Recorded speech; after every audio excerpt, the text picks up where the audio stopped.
Chers compatriotes congolais, ici où vous voyez, je suis à ce qu'on a appelé anciennement la base militaire de Montawa. Montawa, c'est dans les territoires d'Aru, à l'extrême nord-est de la République démocratique du Congo, en Ituri. Montawa, c'était l'un des sites les plus stratégiques de notre système de défense. La zone où je suis, c'est à la frontière avec l'Ouganda et le Soudan du Sud.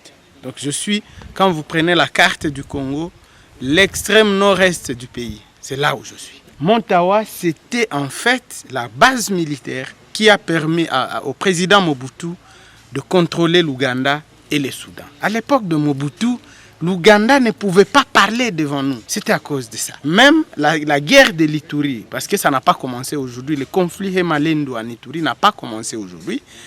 Il y avait des commandos, les villageois ici me disent des commandos de choc. Ce sont les commandos qu'il y avait ici. Et à chaque fois que les Hema et les Lendu s'affrontaient à Djougou ou à Irumu, Mobutu déployait les commandos là-bas à partir d'ici. Ils allaient, ils frappent, ils imposent la paix et ils reviennent. Je suis au regret de vous faire visiter cette base militaire aujourd'hui abandonnée.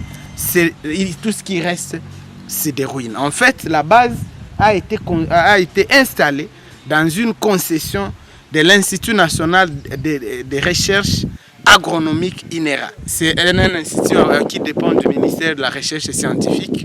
Je ne sais même pas si le ministre de la Recherche scientifique connaît cette base ou ce site a existé. J'ai retrouvé quand même une administration résiduelle.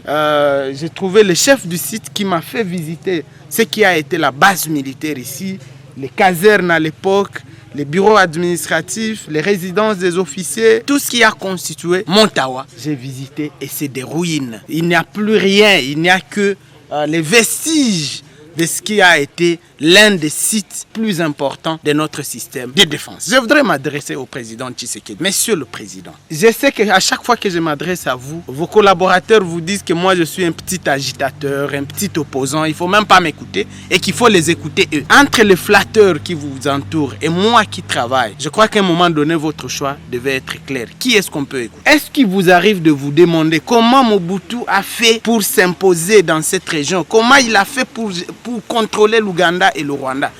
Il y avait un système de défense qui fonctionnait, monsieur le président. Et ce système de défense, il n'existe plus. Vous pouvez faire venir toutes les armées du monde ici pour nous aider, ça ne fonctionnera jamais tant que nous n'avons pas retapé notre système de défense. Je vous prie à rétablir, de réaménager, de réhabiliter la base militaire ici de Montawa dans les territoires d'Aru. C'est grâce à cette base que vous pouvez contrôler l'Ouganda, le Soudan du Sud et gérer la crise de l'Ituri. Lorsque vous lisez Sanzu, les stratèges militaires chinois, ils vous disent on ne protège pas l'objectif dans l'objectif. Vous ne pouvez pas gérer la crise de Djougou à partir de Djougou, non. Mobutu l'a compris. Déjà dans les années 80, la base ici a existé depuis les années 80. C'est l'AFDEL qui est venu démanteler cette base. Et voilà que la crise de l'Ituri est devenue impossible à gérer. Voilà que maintenant le fils de Museveni peut se permettre tout ce qu'il veut. Il peut nous insulter comme il veut aujourd'hui. L'armée ougandaise, l'Ouganda même ne nous considère plus comme un État. Et là, nous parlons seulement de l'Ouganda, mais le Soudan va rester aussi une menace. Mobutu a fait peur même au Soudan, qui était à cette époque le plus grand pays d'Afrique. Le Soudan n'était pas encore divisé sous Mobutu. Nous, au moins, aujourd'hui, ils sont divisés. Mais c'est une menace, le Soudan. Réhabilitons ce système de défense sur lequel Mobutu s'était appuyé pour asseoir son pouvoir. C'est ça les conseils que ceux qui vous entourent devaient vous donner. Mais non, à la place, ils vous flattent, ils vous racontent, ils vous vendent devant.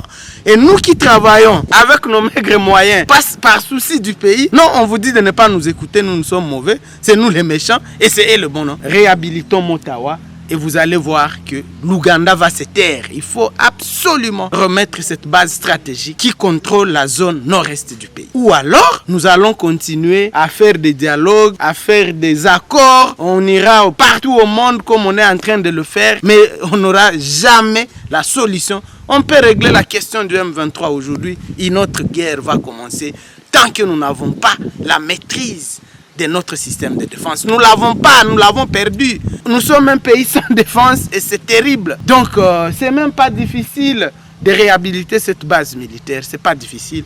Moi, je l'ai visité, j'ai tout été, j'ai vu là où il y avait les casernes les systèmes, les installations sanitaires, les résidences des officiers. J'ai vu tout ça et il faut le réhabiliter, armer ça terriblement avec des avions de chasse et tout qui reste ici. Et à chaque fois que l'Ouganda veut oser, ou le Soudan d'ici, d'où quelqu'un à Djougou, ou dans le Haut-Touélé, les Mboro, tout ça, il ne faut pas les oublier. À partir d'ici, on les frappe et on impose notre respect dans cette sous-région.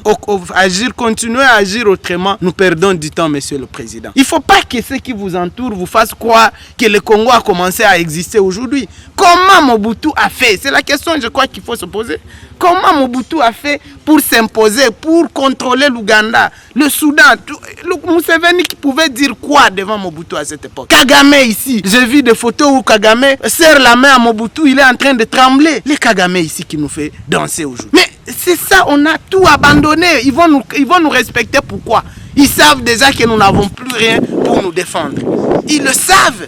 Et tant que nous ne travaillons pas pour ça, en tout cas, nous irons d'accord en accord. Personne ne nous respectera, Monsieur le Président. Merci.